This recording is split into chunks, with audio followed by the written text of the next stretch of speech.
Terima kasih masih bersama kami di 501 Astro Awani, saluran pilihan raya anda. Anda masih lagi bersama saya Nala Huda dan Syafizan Johari untuk bawakan perkembangan terkini PRU 15 dan terus saja bersama kami kerana tidak lama lagi kita menjangkakan keputusan mula masuk keputusan tidak rasmi dan sepanjang malam ini sehinggalah ke awal pagi diharapkan tidaklah terlalu lambat dan tidak sehinggalah esok pagi, tapi kami akan terus bawakan angkanya siapa yang mendahului perlumbaan dalam PRU 15, siapa ke depan, siapa ke belakang. Kami akan bawakan perkembangannya, keputusannya seperti yang dipaparkan di skrin televisyen anda dan juga di pru.astroawani.com. Kami akan kemas kini sejurus kami dapat keputusan. Kami juga akan bersama dengan rakan setugas kita yang berada di skrin sesentuh kita di set Dewan Rakyat bersama dengan Luqman Haris, di Fauzi, di Bilik Berita juga. Segalanya kami akan bawakan terus saja bersama dengan kami di 501 Astro Awani dan juga di platform media sosial kita. Dan kalau kita lihat beberapa pusat pengundian sudah pun ditutup di Sabah dan juga Sarawak umpamanya, dan kita boleh jangkakan bahawa keputusan tidak rasmi memang akan masuk dalam tempoh yang terdekat ini. Dan untuk mengikuti secara rapat keputusan tidak rasmi, anda boleh terus sahaja ke laman web pru.astroawani.com. PRU yang cukup bersejarah, Syafizan Johari. Sebenarnya saya pun cipta sejarah saya sendiri, mengundi buat pertama kali. Saya pun first time voter. Terima kasih, sangat berbangga saya walaupun cuaca hari ini sedap sebenarnya kalau kita dapat tidur lebih lama pagi tadi, tapi saya teruskan semangat saya sebagai first time voter mengundi, dan saya pasti bagi ramai lagi pengundi-pengundi muda di luar sana, kalau ada yang masih lagi tak yakin untuk keluar, masih belum convince untuk keluar mengundi, ada lagi masa. Tutup jam 6 petang. Ada lagi masa untuk anda keluar terlibat sama sekali dalam PRU 15 yang cukup bersejarah ini. Kalau ada yang mula rasa FOMO, ramai yang dah mula post gambar selfie, ambil gambar dengan satu jari, janganlah ketinggalan dalam trend PRU ini. Inilah yang saya rasa golongan-golongan, terutama sekali individu-individu terutama sekali yang menggunakan social media ini untuk create the FOMO tu. Betul. Untuk create the FOMO supaya ada euforia untuk keluar mengundi. Saya pun ada terikut trend juga hari ini. Itu yang saya rasa sangat itu yang saya rasa, walaupun mereka ini bukan orang parti, mereka ini bukan orang dalam kerajaan, mereka hanya orang-orang biasa, pengundi-pengundi biasa, tetapi ambil kesempatan ini menggunakan social media untuk createkan ataupun cipta euforia supaya orang terasa nak keluar mengundi walaupun malas. Tapi saya ada terikut satu trend yang saya nampak dekat media sosial ni, #Tim Baju Kurung Cotton. Kalau tim saya kat dalam PCR boleh paparkan gambar yang saya muat naik dekat Twitter juga pagi tadi, saya kongsikan gambar saya pergi mengundi, saya turut hadir #Tim Baju Kurung Cotton. Kalau anda ada ikuti di Twitter dan juga di Instagram, itulah gambar saya mengundi dengan mak saya juga dekat Parlimen Subang Jaya. Masing-masing pakai baju kurung cotton. Baju kurung cotton cukup selesa sebenarnya. Dan kalau nak tahu, bukan Ella seorang je. Bukan, ramai lagi yang ikut trend ini. Dan sebenarnya satu gerakan baharu, gerakan yang sebenarnya dimulakan oleh Sharifah Amani yang ada di talian sekarang ini untuk kongsikan mengenai dengan trend #Tim Baju Kurung Cotton ini. Nani sudah bersedia di talian untuk kongsikan sedikit dengan trend ini, dan trend ini kalau kita lihat agak tular di media sosial dan menjadi satu motivasi untuk anak-anak muda khususnya untuk melihat, wah, saya nak join lah trend ni. Ada rasa FOMO sikit, saya pun nak join. Nak undi siapa sekalipun. Ini gambar sendiri oleh Duta Baju Kurung Cotton, Ambassador Pioneer dia. Nani berada di talian? Saya. Assalamualaikum. Waalaikumsalam. Nani boleh kongsikan sikit mana datangnya idea untuk promote baju kurung cotton ni? Idea dia maybe PRU yang lepas, pasal saya 2013 pun saya mengundi, pasal 2018 pun mengundi, tapi saya betul-betul nak semua orang keluar mengundi, nak rasa bangga dengan baju kebangsaan kita, dengan negara kita. So itulah kot, pasal saya ni memang jenis pergi mana-mana pun saya pakai baju kurung dengan sneakers. Saya travel ke Europe ke kat mana-mana pun saya memang paling selesa pakai baju kurung. Jadi what a better time to pakai baju kurung cotton for time mengundi. Untuk Nani lah. Tapi bila Nani buat tu last year, ramai pula join. Lepas tu this year Nani macam nak buat ke tak nak buat ke, tapi ada orang yang request dekat Twitter, "Akak, buat lagi tak tim baju kurung cotton. So Nani pun okay, why not ada geng lagi. Maybe it's gang from PRU yang lepas. Diorang bawa pula adik-adik diorang untuk vote sekarang. So Nani rasa sebab betul lah. Masya Allah, it's wonderful. Tapi indirectly sebenarnya benda ni menggalakkan lagi orang untuk bukan saja pakai baju kurung cotton, mengangkat tradisi pakaian tradisional kita, tapi sebenarnya untuk menggalakkan especially anak muda yang berada di media sosial ini untuk turut terlibat, keluar mengundi sebab diorang tengok dekat media sosial, oh orang kongsi gambar, ikut trend ni, oh saya pun nak ikutlah. Jadi bagi Nani, apa pentingnya untuk Nani gunakan pengaruh di media sosial ini, influence itu untuk galakkan orang tunaikan tanggungjawab keluar mengundi juga? Nani rasa the attention atau influence yang diberi pada Nani is I guess a rezeki atau occupational hazard. So bagi Nani, fame ni kalau apa-apa, bila awak ada satu suara, awak harus gunakan untuk orang yang tidak boleh bersuara. Kita kena gunakan untuk kebaikan, spread goodness, spread good vibes and kebanggaan untuk negara sendiri. Voting adalah satu benda yang sangat penting bagi Nani dengan family Nani. Nenek Nani tak pernah miss undi, my parents juga. Jadi benda ni sangat penting. Jadi bila makin lama Nani dengar lah, oh voting tak penting, tak tahu nak vote siapa, apa benda. This is something yang Nani nak hapuskan. Because kita dalam era yang baru, anak muda kita, dia informed, dia intelligent, dia well read. Jadi apa lagi, this is the time for us to use our voice for a better future for everyone, insyaAllah. Okey, Nani, akhir sekali bagi mereka yang masih lagi dekat rumah sekarang ni, mungkin terlepas trend baju kurung cotton, baju Melayu ada masa lagi. Apa yang Nani boleh share dengan diorang, nasihat ataupun kata-kata semangat untuk diorang yang rasa macam malas nak keluar mengundi, tapi sebenarnya ada lagi masa ni, lebih kurang sejam lagi nak keluar mengundi. Apa yang Nani boleh katakan untuk yakinkan mereka ni kena keluar mengundi juga? Guys, inilah time kita. Inilah masa kita. Kalau selalunya orang tak nak dengar kita, tak nak dengar suara kita, keluhan kita, ini caranya untuk buat mereka mendengar. Ramai-ramai keluar dan tuntutkan hak kita sebagai rakyat. If this is only one way that we can make a change, we can take back our mandate. Inilah masanya. Okey, terima kasih Nani kongsikan sedikit kata-kata semangat. Kalau itu tak meyakinkan lagi anda untuk keluar mengundi, tak tahu apalah. Tapi saya nak kembali kepada tetamu panelis kita yang berada di studio. Prof Rosmadi, kalau kita dengar tadi message semangat yang diberikan oleh Sharifah Amani sebentar tadi, ini satu sentimen yang kalau kita dengar, kalau kita ingatkan balik masa PRU 14, itu yang menjadi sangat resonan kan, semangat untuk keluar mengundi itu. Prof rasa ada lagi tak sentimen sama, semangat nak keluar mengundi PRU 15 ataupun kurang? Macam mana? Okey, pertama sekali apa yang menarik untuk kita bawa perbincangan kita ini tentang masa berlakunya pilihan raya itu sendiri. PRU 14 yang lalu, saya dapat rasakan bahawa ramai yang dah menjangkakan PRU akan berlaku. Tetapi kali ini pada PRU 15, kita bincang tadi awal tentang cuaca, tentang banjir dan sebagainya. Ramai pada awalnya mengatakan bahawa takkan kot berlaku pilihan raya dalam keadaan kita menghadapi banjir dan sebagainya. Jadi dekat situ dah ada satu orang kata satu pemikiran yang berbeza ya. Maksudnya mereka tidak menjangkakan, suddenly tiba-tiba berlaku. Tetapi bila kita bercakap tentang golongan muda ni golongan muda ni dalam kajian lah yang saya jalankan, golongan muda ni kalau ada yang grup dia ni tak berapa suka bercakap tentang politik. Dia refuse untuk berbincang. Dia suka cakap benda lain.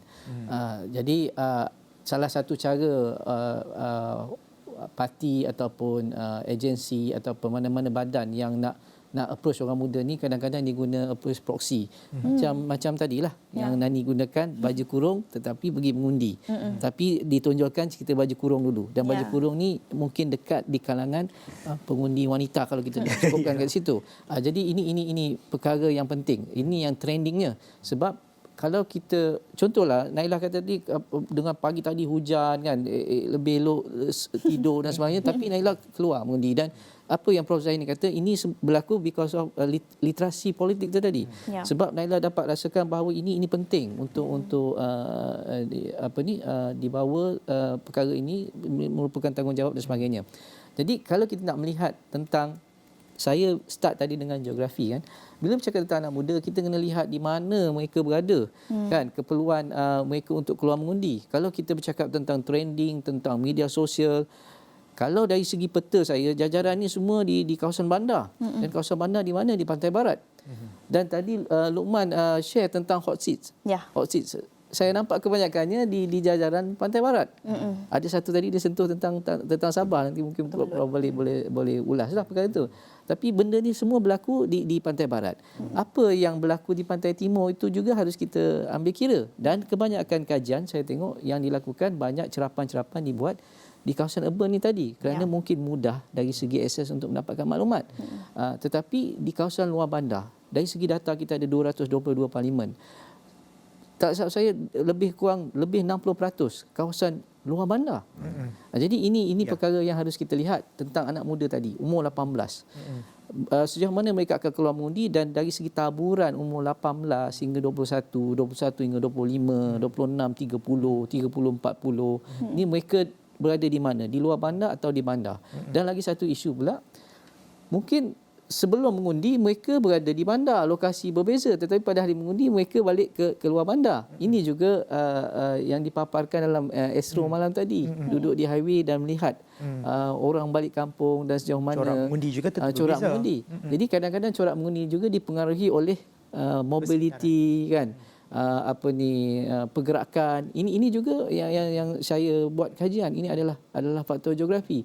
Dia sangat berbeza kalau mungkin di Borneo, di Sabah dan Sarawak, di mana kawasan tu kerap ada interaksi laluan dengan yang tidak ada laluan, dan mungkin juga ada highway dan tiada highway. Ini saya jalankan juga, kita mapkan. Dan saya suka melihat dari segi paparan data yang ditunjukkan, ada line 112 semakin meningkat dan tidak. Kita nampak seakan pada kali ini rakyat memang tahu tentang fakta, tentang nombor kan, tentang perkara tentang keputusan pilihan raya. Tetapi kita masih lagi nanti sekarang ni dah pukul 3-4 dan Eki katakan ada masa lagi. Ada lagi anak muda yang mungkin tidak keluar mengundi. Ini yang kita kena lihat, mereka berada di mana, kesedaran mereka bagaimana, dan mungkin juga faktor cuaca, faktor maklumat yang disampaikan. Saya tak pastilah yang mungkin tadi trending baju kurung cotton ni sampai tak di setiap 222 parlimen ni maklumat tu, ataupun dia hanya kluster berkelompok sekitar di kawasan jajaran pantai barat. Atau mungkin juga orang kata influencer di bahagian di kawasan geografi lain mewujudkan gerakan yang berbeza. Juga tak semestinya baju kurung saja. Betul.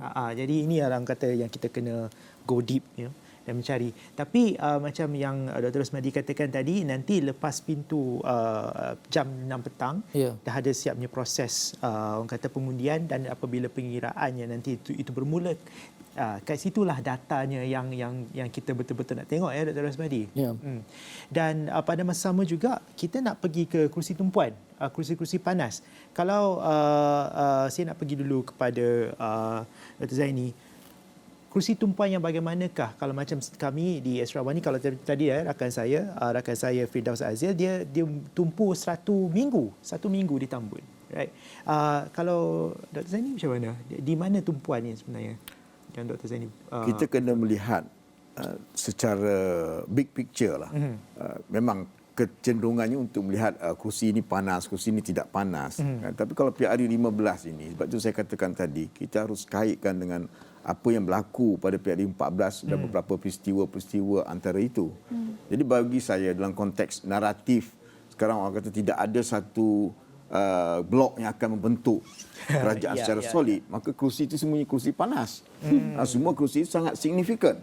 Sebab itulah Datuk Seri Syafiee Apdal umpamanya dia sudah pun memulakan satu signal bahawa there will be a Borneo block. Borneo block kan. Jadi dalam konteks ini untuk PRU 15 kita perlu memberikan satu satu teladanan ataupun satu tafsiran yang sepatutnya equals access kepada setiap kursi-kursi ini. Kerana setiap blok ataupun setiap pakatan itu tadi, mereka cannot afford to lose even one single seat pun, because setiap kursi itu sangat Sekarang padang serai pun penting. Ya, sangat penting. Misalnya contohnya lah, saya ambil satu contoh ya.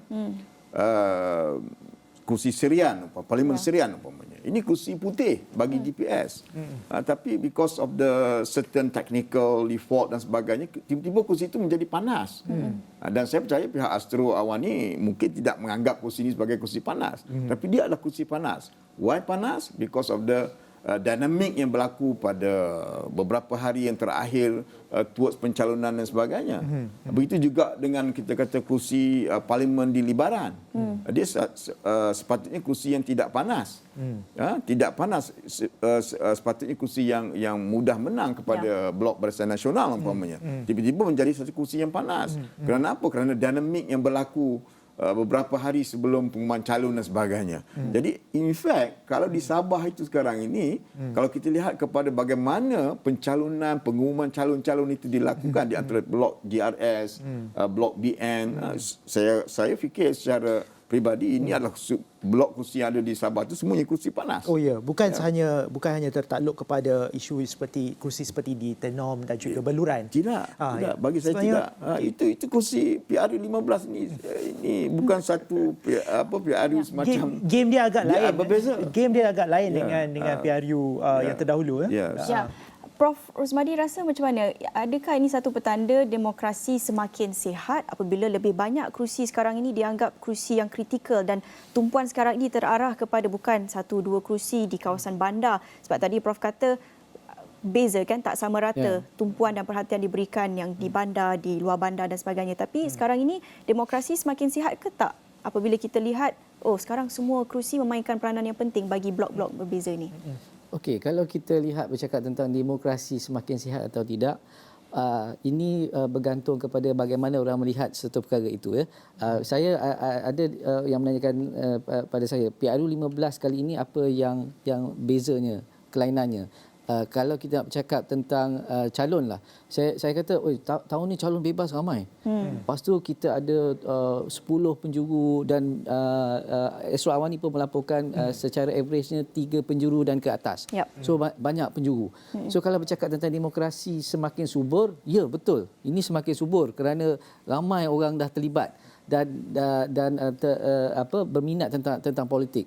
Tetapi dalam satu perspektif pula, bila dah ramai yang bertanding, kita lihat dari segi satu kawasan pemimpin yang akan dinaikkan itu mungkin dari segi sokongan dia tidak kuat. Kan, sebab sampai 10 penjuru, 7 penjuru dan sebagainya. Dan bercakap tentang 7 penjuru, 8 penjuru dan sebagainya, ini berbeza dari segi geografi juga. Kalau kita tengok di Borneo dengan Semenanjung, persepsi berbeza dari segi penjuru atau tak. Tetapi berbalik pada soalan yang Naila katakan, kenapa sekarang ni seakan banyak kursi panas dan adakah ini menunjukkan satu penyumburan terhadap demokrasi? Saya nampak benda ni bermula trendnya pada pilihan raya 2008, dia pergi kepada 2013, 2018 yang sangat ketara bila kita ada marginal seats yang banyak. Jadi bila marginal seats banyak memang panas lah. Maksudnya kalau kita ikut historical punya kalau ikut ciri sejarah itu apabila sejak Pakatan Rakyat pada ketika itu mula gain momentum. Dan ketika itu Barisan Nasional orang kata saingannya lebih sengit dan ketika itulah marginal seat, perkataan marginal seat itu makin banyak digunakan. Tapi dalam konteks PRU hari ini ni secara ringkas sebab kita nak bersama dengan rakan kita Luqman nak tunjuk marginal seat, bagaimana Dr. Rosmadi membaca konsep marginal seat, kursi-kursi panas ini kalau berbanding dengan PRU terdahulu? Adakah perbezaan dari sudut kita memahami marginal seat ni? Okey, sebenarnya kalau kita lihat kenapa berlaku marginal seat ni, kita dah tak ada lagi orang kata satu keputusan yang majoriti yang bergaya, yang besar. Dia semakin kecil dan juga kenapa kecil because of banyak penjuru tadi. Jadi apa makna di sebalik perkara itu? Kalau kita bercakap tentang penyumburan demokrasi tadi, kita dapat lihatlah di mana dari segi cerapan data kalau kita kaji setiap parlimen ni dah berlaku satu perubahan dari segi pilihan raya ni. Dia ada dua isu kalau sentuh tentang isu lah. Satu isu policy dan isu non policy. Ya, jadi seakan dah ada satu perubahan. Pengundi ni dia tak tengok benda-benda material dah. Dia melihat kepada non material. Post materialism. Jadi mereka cakap tentang hak mereka. Sebab tu kita kali ni kita ada calon yang bertanding, dia tak mengikut parti dah. Kalau nak bertanding kena mengikut parti. Tak, mereka terus bertanding atas tiket bebas. Dan konsep post materialism itu jugalah yang kita boleh baca seiring dengan hasrat parti-parti untuk meletakkan isu autonomi Sabah dan Sarawak dengan lebih signifikan. Ya, betul. Okey, kita nak ke rakan tugas Luqman. Kita bersama dengan Luqman. Luqman pun ada hot seat. Bagaimana Luqman membaca hot seat ini dan kenapa ia sangat penting dalam kita nak melihat kepada Resba ni. Parti mana mendahului, parti mana yang dapat nanti akan berbentuk kerajaan dan sebagainya. Kita terus bersama Luqman. Baik, Syafizan, saya akan kongsikan berkenaan dengan hot seat dengan lebih lanjut sebentar saja lagi. Tapi saya tertarik dengan perbincangan tadi berkenaan dengan peranan Borneo dalam keputusan PRU 15 ini dan juga peranan Borneo dalam pembentukan kerajaan pasca PRU 15. Kerana memang ramai jangkakan bahawa Borneo khasnya entiti seperti GPS di Sarawak mungkin akan memainkan peranan yang sangat penting untuk memberikan confidence and supply ataupun penambahan kerusi kepada sesiapa saja yang menang di Semenanjung yang mungkin tidak cukup kerusi dengan sendiri untuk mencapai 112 kerusi. Dan kalau saya boleh kongsikan data, ini antara data yang dicerap oleh pasukan Prof. Rosmadi juga. Ini adalah satu pemboleh ubah yang saya kira menarik untuk kita lontarkan dalam perbincangan ini. Kalau kita lihat di Borneo, pengundi muda 18 hingga 39 tahun. Dalam kategori ini ada 18 hingga 20 tahun. Mereka yang mengundi buat kali pertama. Jadi mereka ini unproven. Kita tak tahu mereka, kecenderungan mereka ke mana, ideologi mereka bagaimana, adakah mereka gemar untuk undi ikut calon atau ikut parti seperti mungkin pengundi-pengundi yang lebih tua. Kalau kita lihat di sebelah kanan itu di Borneo, di Sabah dan juga di Sarawak, khasnya di Sabah, saya kira di situ kesemua parlimen dinominasi oleh pengundi muda.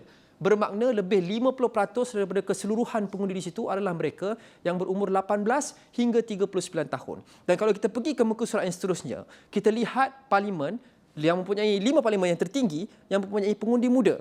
Iaitu 4 daripada 5 parlimen yang mempunyai pengundi muda tertinggi, 4 dari 5 di Sabah. Pensiangan, Sepanggar, Silam dan Kalabakan. Dan 1 di Kelantan, di Gua Musang. 5 parlimen yang mempunyai pengundi muda paling rendah, Tanjung, Bukit Bintang, Bandar Kuching, Bukit Bendera dan juga Ceras. 3 di Pulau Pinang dan selebihnya di Kuching, di Sarawak dan juga di Kuala Lumpur, di Selangor, Ceras. Tapi 5 parlimen yang mempunyai bilangan pengundi muda tertinggi adalah 4 daripadanya adalah dari Sabah. Jadi tak kala kita berbincang berkenaan dengan peranan Borneo, Sabah dan juga Sarawak ini dan menjadi pelengkap kerusi untuk membentuk kerajaan, kita juga perlu ingat bahawa mereka juga mempunyai bilangan pengundi muda antara yang tertinggi. Jadi kita tak boleh lihat seperti PRU sebelum ini, keputusan yang mungkin serupa kerana kita ada satu set pengundi yang datang dengan mindset baru, dengan prioriti baru, dengan kecenderungan baru. Apakah mereka ini mungkin akan mengubah sedikit dinamika keputusan di Borneo, di Sabah dan juga di Sarawak. Itu mungkin kita boleh lontarkan dalam perbincangan bersama dengan Syafizan, Naila dan juga Prof dan Dr. Zaini. Silakan.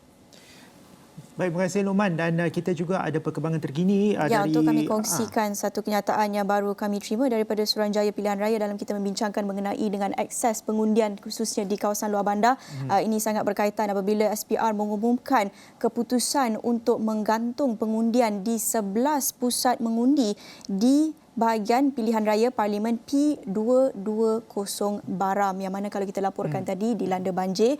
SPR kata kerana keadaan cuaca yang tidak baik serta menyebabkan petugas tidak dapat sampai ke tempat bertugas sama ada melalui laluan udara, darat dan air. Dan pusat-pusat mengundi yang terkesan Sekolah Kebangsaan Long Nah saluran 1 dan 2, Sekolah Kebangsaan Long Luteng saluran 2, Sekolah Kebangsaan Long Said saluran 2, Sekolah Kebangsaan Long Tungan saluran 1 dan 2, SK Long Moh, SK Long Mekabah, SK Long Cekitan, SK Long Lame, SK Leo Mato, SK Long Banga. Ini saluran-saluran yang terkesan. Tarikh baharu bagi pengundian ini akan dimaklumkan kelak setelah keadaan selamat untuk petugas dan pengundi sampai ke pusat mengundi bagi menjalankan pengundian. 11 pusat pengundian terkesan akibat cuaca yang tidak baik yang seperti kita bincangkan dari tadi. Begitu besarnya faktor cuaca sekarang ini kerana PRU15 diadakan pada musim tenggujuh. Kita lihat seperti yang saya katakan tadi, di kawasan Baram inilah yang kita lihat video pengundi redah banjir, paras lutut.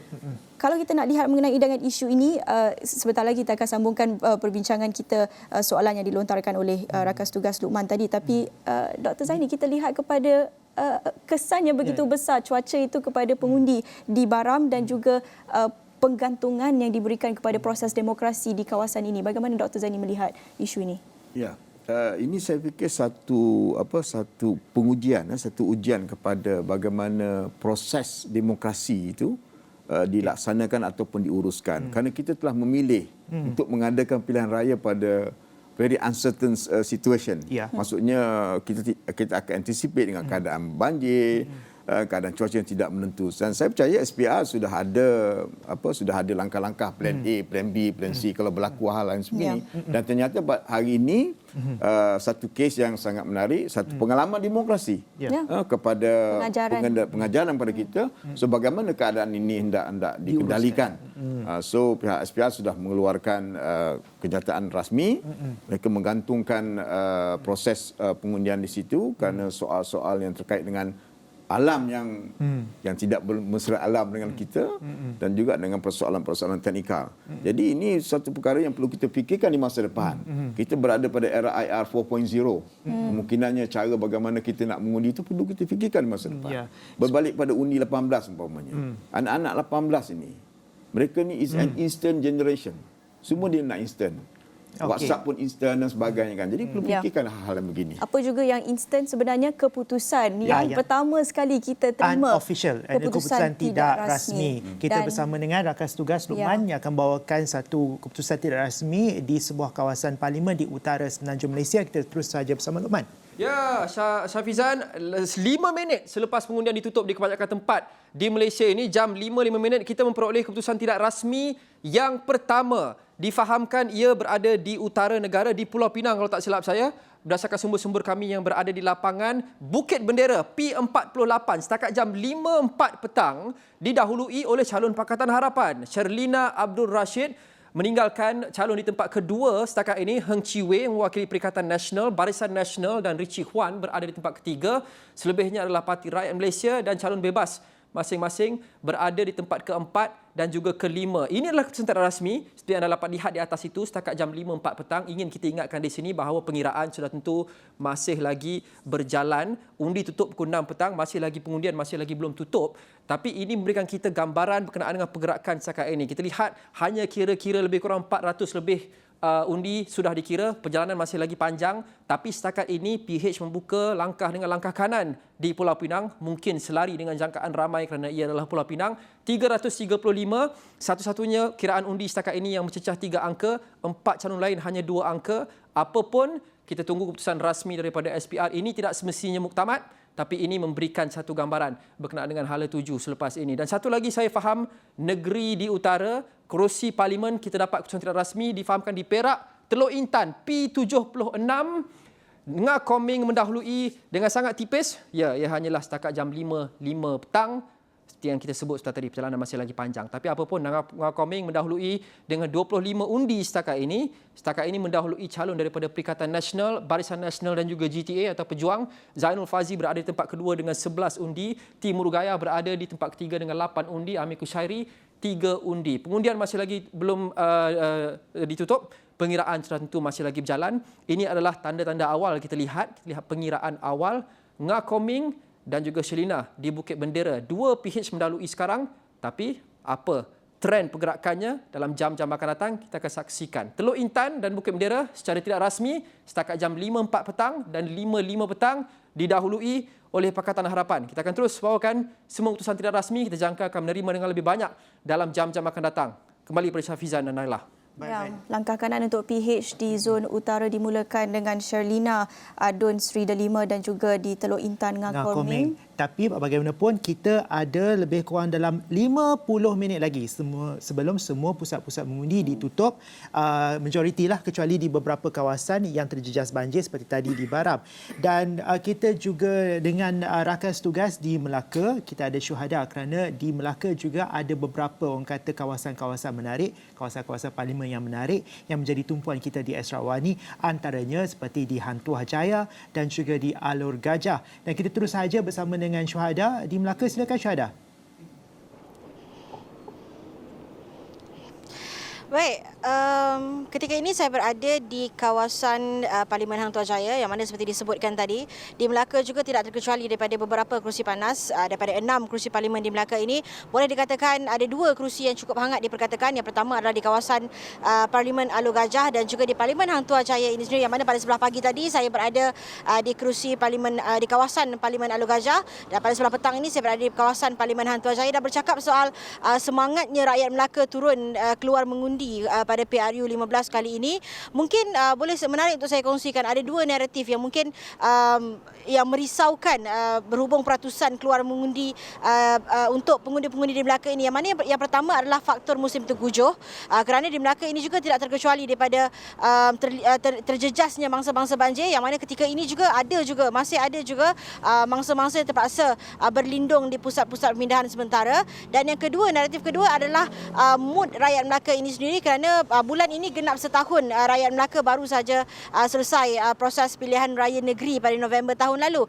Tetapi menarik untuk saya kongsikan pada jam ini, peratusan keluar mengundi di Melaka yang seperti saya baru saja dimaklumkan oleh SPR negeri sebentar tadi, sehingga jam 4 petang tadi, peratusan keluar mengundi di Melaka adalah sebanyak 72.88%, dan angka itu melepasi peratusan keluar mengundi keseluruhan di Melaka ini pada perayaan Melaka lalu, iaitu pada perayaan Melaka lalu adalah 65.86%, dan berbaki ada lagi 50 minit. Pada 4 petang tadi sahaja sudah melepasi 72.88%, dan sudah pasti mungkin apa yang kita boleh jangkakan 2 jam ni lagi mungkin boleh mencapai peratusan 80%, yang mana kalau saya boleh imbas balik pada sebelah pagi tadi di Melaka, sebenarnya daripada jam 5.30 pagi memang hujan berterusan sehingga tengah hari tadi, dan pada sebelah pagi walaupun hujan boleh dikatakan di seluruh negeri Melaka ini, tetapi suasana pengundi-pengundi atau rakyat Melaka ini keluar mengundi, keluar berpusu-pusu ke pusat mengundi itu sangat meriah. Boleh dikatakan berbeza, luar biasa daripada suasananya berbanding pilihan raya negeri Melaka sebelum ini. Walaupun contohnya kita tahu kali ini akan menyaksikan banyak first time voters di Melaka ini juga, di 6 kerusi parlimen ini, di setiap kerusi parlimen berlaku pertambahan lebih kurang 20,000 pengundi-pengundi baru, pengundi berumur 18 tahun. Walaupun saranan yang dikeluarkan oleh SPR untuk mereka keluar mengundi pada sebelah petang, tetapi pada sebelah pagi tadi ramai pengundi-pengundi dapat saya lihat di kawasan-kawasan pusat mengundi, dan berlaku juga kesesakan di beberapa kawasan di sekitar pusat mengundi. Apabila saya membuat tinjauan daripada saya berada di Alur Gajah, sebentar tadi tengah hari tadi saya sempat ke Jasin kerana juru kamera juga turut tidak terkecuali menunaikan tanggungjawab mengundi di kawasan Parlimen Jasin, dan saya kembali semula ke kawasan Melaka Tengah ini di Parlimen Hang Tuah Jaya. Semua kawasan pusat mengundi di Melaka ini berlaku kesesakan di pusat-pusat mengundi, dan mungkin itu diterjemahkan dengan peratusan yang cukup merangsangkan. Dan pada sebelah petang ini juga, walaupun berbaki lebih kurang 45 minit ke 50 minit ini, boleh dikatakan masih lagi sesak, masih lagi ramai. Ketika ini saya berada di Sekolah Menengah Kebahasaan Munshi Abdullah di Parlimen Hang Tuah Jaya ini, masih lagi tak berhenti lagi pengundi-pengundi yang mengambil masa-masa akhir ni untuk menunaikan tanggungjawab mereka, Syafizan. Okey, baik. Terima kasih Syuhada. Ya, agak menggalakkan peratusan keluar mengundi di Melaka. Masih ada lagi peluang untuk pengundi Melaka mungkin dapat capai sasaran yang agak tinggi. Terima kasih Syuhada untuk laporan itu. Bagi mereka yang masih lagi belum memenuhi tanggungjawab mereka untuk keluar mengundi itu, khususnya di Melaka, seperti yang dikatakan Syuhada, itu ada lagi peluang. Kita berbaki beberapa minit saja lagi, kira-kira 45 minit. Ada setengah kawasan dah tutup, tapi ada lagi di setengah kawasan. Boleh cek di My SPR Semak bagi mereka yang betul-betul last minute, yang tak tahu lagi apa nak kena buat, di mana mereka perlu pergi. My SPR Semak, anda boleh cek di mana anda perlu pergi. Masih ada lagi masa untuk anda pergi. Mungkin anda tunggu sehingga cuaca reda lebih baik. Belah petang ini insya-Allah di kebanyakan kawasan menunjukkan cuaca yang baik untuk anda keluar mengundi. Ada lagi peluang untuk anda. Tapi kalau kita lihat kepada keputusan-keputusan tidak rasmi yang diumumkan, itu masih lagi awal. Kita tentunya menantikan keputusan rasmi yang kita akan jangkakan sepanjang malam ini. Tapi kita lihat kepada kawasan-kawasan di zon utara ini, bagaimana Dr. Prof Rusmadi kita lihat kepada keputusan ini masih awal, tetapi bagaimana untuk kita menilai ini berdasarkan analisis yang sudah pun dibuat. Begitu banyak pusat kajian, pakar-pakar penganalisis, pemerhati dah keluarkan pun jangkaan numbers masing-masing untuk melihat kepada coalition ataupun parti-parti utama ini. Kita lihat khususnya kepada BN, PN dan PH, khususnya di Semenanjung dahulu. Kita nak lihat numbers game sekarang ini. Bagi Prof, bagaimana nak melihat kepada numbers ini yang mana kita lihat lebih memberi manfaat kepada satu parti, tapi bagi Prof bagaimana? Ada numbers yang Prof sandarkan?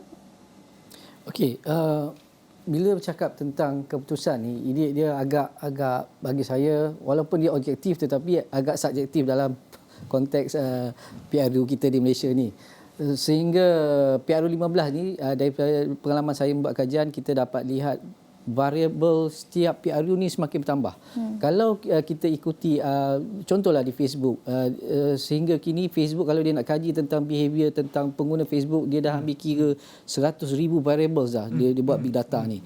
Jadi dalam konteks pilihan raya kita ni, saya nampak dalam pengalaman saya lah membuat kajian, kita dah pun banyak variables yang kita ambil kira.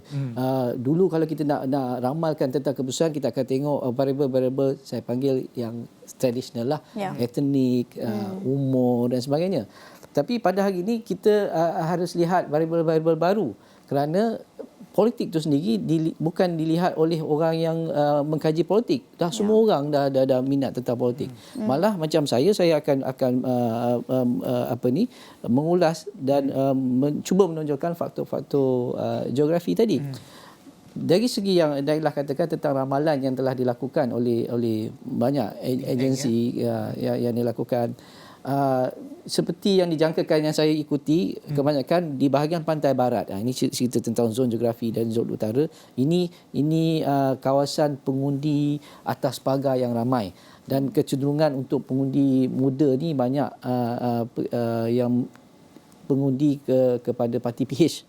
Dan saya rasa ramai dah kita tengok ramalan atau kajian mengatakan PH mendahului dari segi konteks jumlah parlimen di Peninsula Malaysia. Tapi apa yang saya nak katakan di sini adalah bila menuju kepada saat akhir ni, apa yang penting adalah pengundi atas pagar itu sendiri untuk menentukan sama ada berlaku perubahan undi atau tidak. Dan pengundi atas pagar ni salah satunya siapa yang Luqman katakan tadi, umur 18 hingga 40 tahun tu tadi.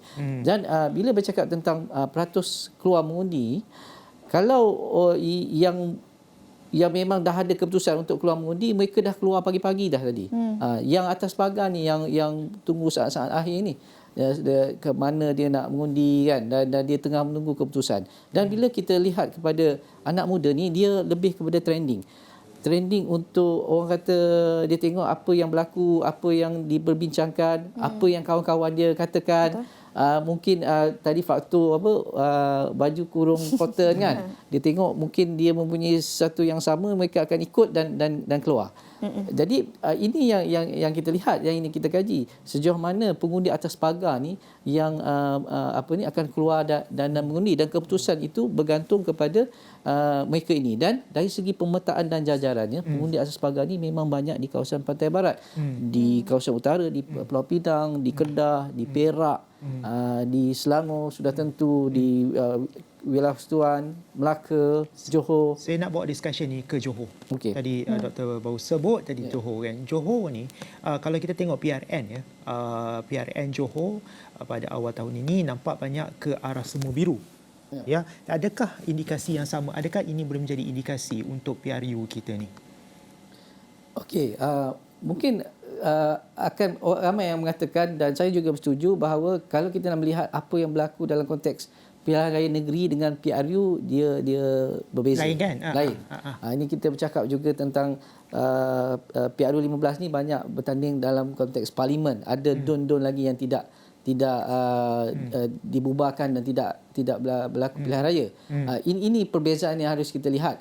Jadi macam apa yang Eki katakan, sejauh mana apa yang berlaku pada PRN Johor, dia akan digambarkan dalam konteks PRU 15. Saya tidak akan katakan dia sama. Dan ini juga bergantung kepada, saya tekankan tadi, pengundi atas pagar tadi yang akan menentukan sejauh mana mereka akan keluar mengundi dan memilih keputusan parti mana yang mereka nak bertanding. Dan kita jangan lupa ada juga pengundi-pengundi yang agak taktikal. Mungkin Prof Zaini pun mungkin bersetuju dalam kes di Borneo, ada yang dia mengundi kat parlimen lain, dekat DUN lain. Ini Jadi sama ada BN ni akan kembali, Johor ni akan kembalikan status BN sebagai safe bank untuk UMNO. BN itu kita tak tahu lagi lah, kita tak boleh nak buat apa-apa kesimpulan lagi buat masa sekarang ni. Kalau dari segi pemetaan saya, negeri Johor sendiri ramai pengundi atas pagar. Dan sejauh mana mereka akan balik mengundi dan sejauh mana di saat akhir ini ada 45 minit lagi mereka akan keluar dan mengundi. 40 minit. Dan jumlah pengundi muda ni ramai.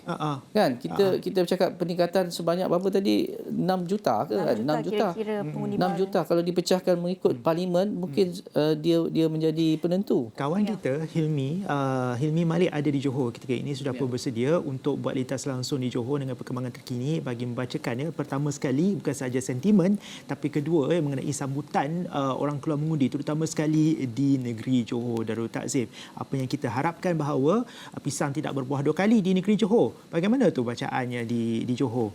Hilmi.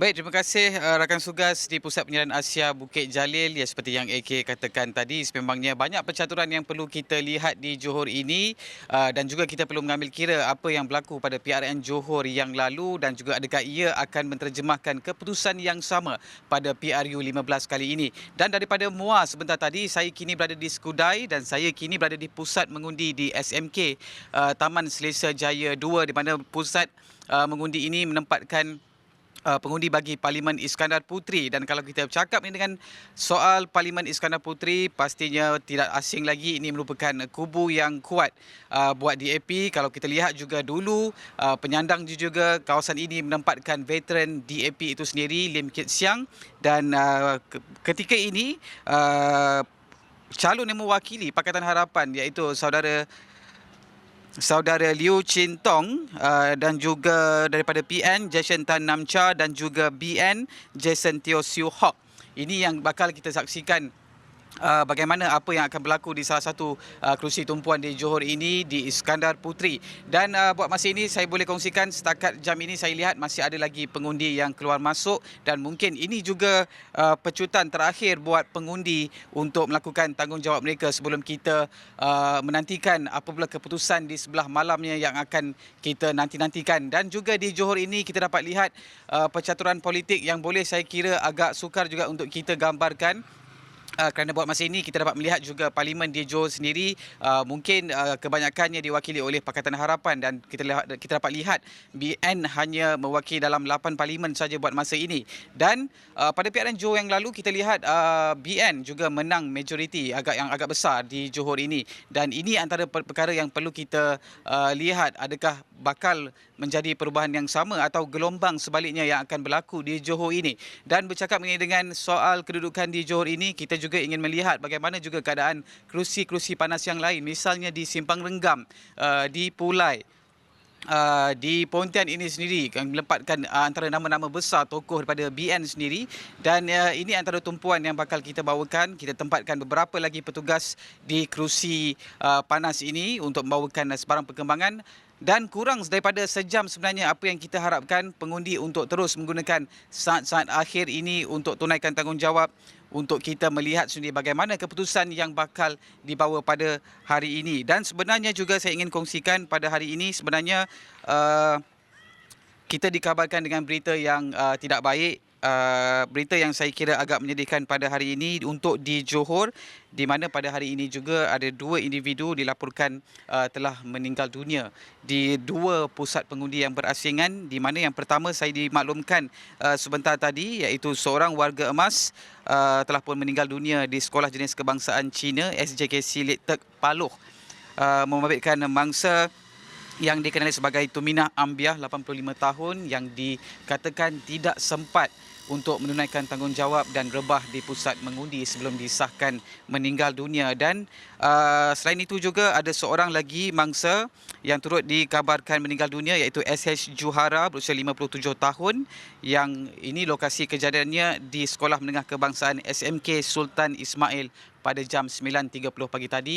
Ini adalah antara dapatan yang baru saja dikongsikan oleh SPR Johor sendiri, dan sekarang kita ingin memangnya akan menumpukan apakah dia penentuan yang bakal kita saksikan pada malam ini. Khususnya juga kita perlu menumpukan calon-calon Perdana Menteri bagi setiap parti. Dan kalau kita lihat, BN sememangnya meletakkan Datuk Seri Ismail Sabri Yaakob sebagai poster boy. Dalam masa yang sama, kita juga perlu melihat kenyataan yang dibuat oleh Presiden Parti sebelum ini, Datuk Seri Ahmad Zahid Hamidi, yang mengatakan kedudukan PM ini hanya terletak di bawah keputusan Yang di-Pertuan Agong, dan saya kira mungkin ini antara sedikit sebanyak yang akan mewujudkan satu situasi 50-50 buat pengundi, khususnya yang juga buat pengundi Tega Barisan Nasional.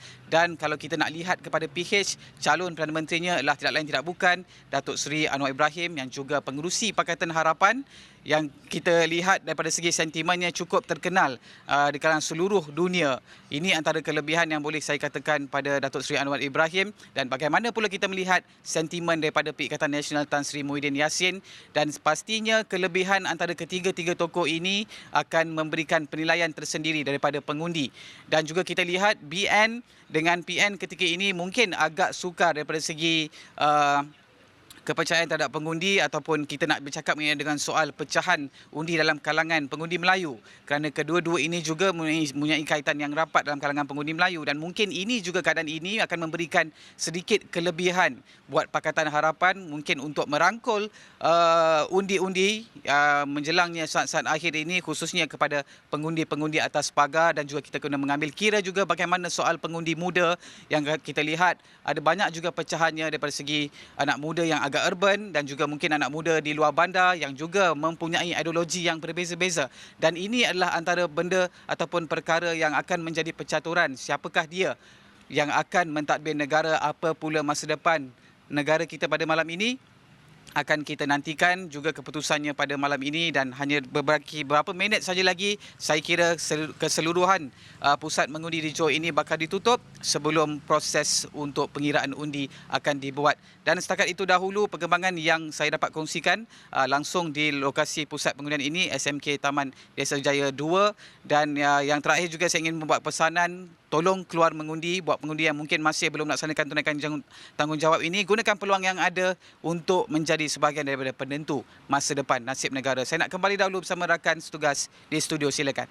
Hilmi, sebelum kami lepaskan Hilmi, ingin saya kongsikan peratusan terbaru yang dikeluarkan oleh SPR setakat jam 3 petang terus meningkat. Peratusan keluar mengundi kepada 65% berbanding 58% jam 2 petang dan 50% pada 1 petang. Hilmi, tadi Hilmi ada kongsikan mengenai dengan pengundi muda yang mencerita sejarah pada PRU ini. Kalau nak secara ringkas Hilmi, kalau nak gambarkan ketika Hilmi sempat meninjau di beberapa pusat mengundi sepanjang hari ini di Johor ini, kalau nak dikatakan pengundi muda ni di saluran 7, 8 ini ramai atau tak berbanding dengan saluran 1, 2, 3 misalnya?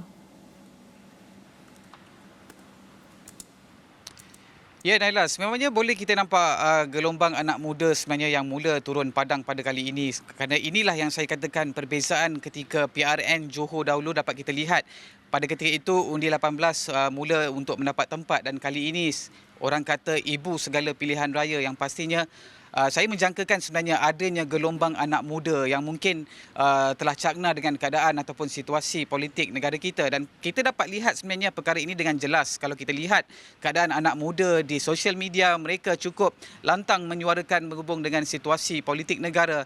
Dan dalam masa yang sama, kita perlu sedar juga dalam kalangan golongan anak muda ini wujud kelompok ataupun kumpulan yang berbeza-beza daripada segi fahaman politik dan daripada segi kesedaran politik itu sendiri. Dan ini juga tidak mengambil kira lagi soal anak muda yang mungkin daripada segi sudut pengundiannya itu dipengaruhi oleh keluarga mereka. Dan ini antara yang kita nak ingin melihat, apakah perubahan besar ataupun drastik yang akan berlaku khususnya dengan penglibatan pengundi baru ini, pengundi muda yang mungkin pada PRN Johor yang lalu tidak turun secara menyeluruh, namun pada PRU 15 kali ini ibu segala pilihan raya mereka akan turun padang secara besar-besaran dan mungkin apakah dia selepas ini perubahan yang bakal kita saksikan penentunya malam ini.